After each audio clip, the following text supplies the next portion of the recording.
Hi, and welcome to Create. Thank you all for coming to our channel. Make sure you subscribe and then hit the notification bell so when new recipes come out that you can get them. Okay, so today we're gonna make the best banana bread ever. We call it BBE.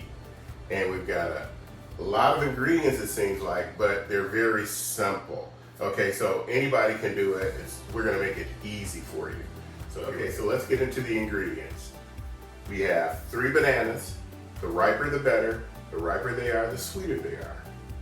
We've got a cup of chopped walnuts, a cup of sugar, half of it brown, half of it white, a teaspoon of vanilla, and a teaspoon of almond extract.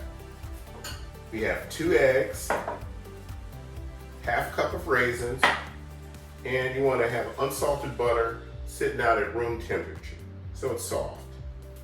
We have 1.5 cups of flour, all purpose.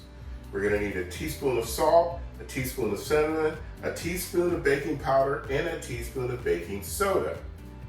But before we can get to any of this, we're gonna need a loaf pan. It's gonna need to be greased, and you're gonna wanna set your oven preheated to about 325. I think we've got everything here. Let's go.